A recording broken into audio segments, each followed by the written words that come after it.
Borg is after the postbox.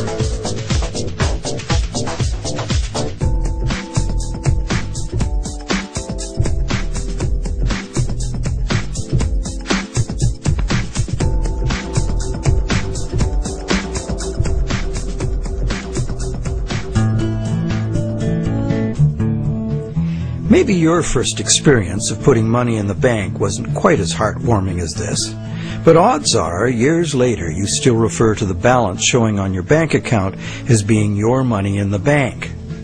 But it isn't. If we have a deposit box at the bank, the valuables we put in it are still ours. We're just renting secure space to store them. In common usage, the word deposit means to set something down. But the use of the word deposit to refer to a bank account is misleading. A bank deposit is in reality a loan. What the amount in our bank account really indicates is how much money the bank owes us. It's a record of the bank's promise to pay us money, not the money we deposited itself. The difference is important. The truth is, when we hand the contents of our piggy bank to the bank teller, our money becomes the bank's money, to do with as it pleases. All of the money in the bank is the bank's money. None of it is ours. That's why the bank pays us interest. We have loaned the bank our money.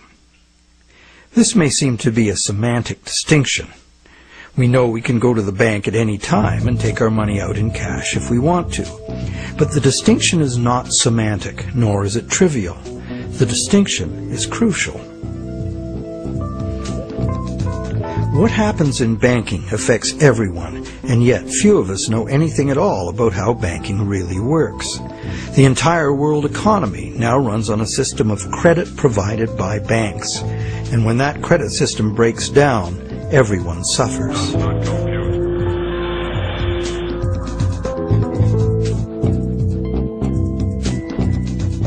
To make things worse, the explanations for these breakdowns offered by the experts never look at the root cause, namely, that other than cash and coins, which make up just 1 to 5% of money in circulation, all the money in existence today was created as the principal of a bank loan, with the banks requiring principal plus interest as so-called repayment.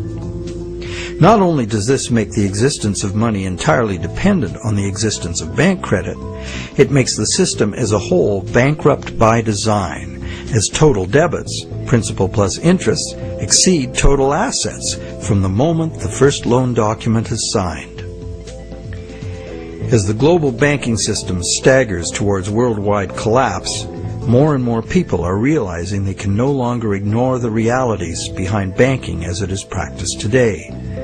Many have lost their homes and jobs due entirely to the unsustainable practices of moneylenders. It's time people understood money and the pressing need to fundamentally change the way it works.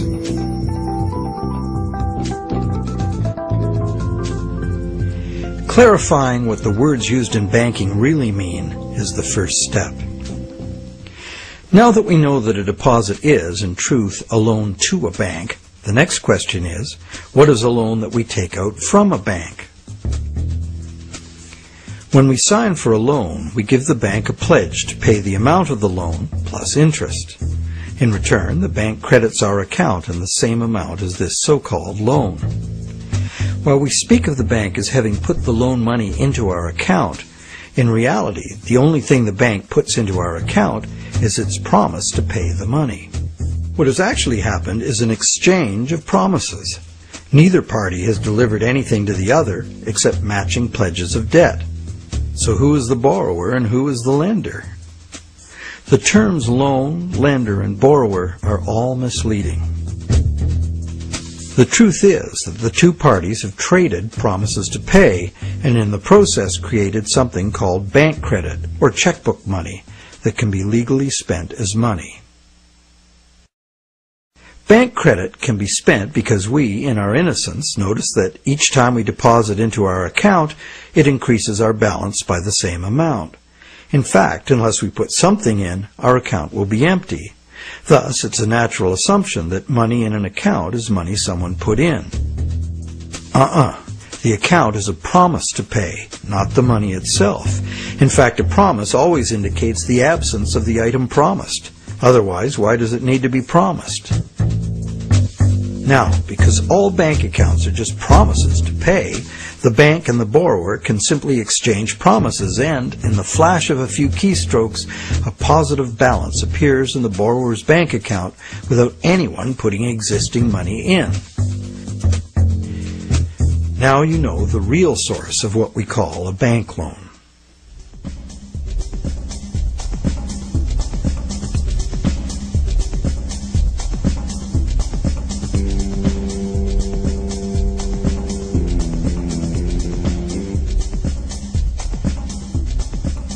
How different would it be if two parties just got together in a basement with a printing press and created new money that way?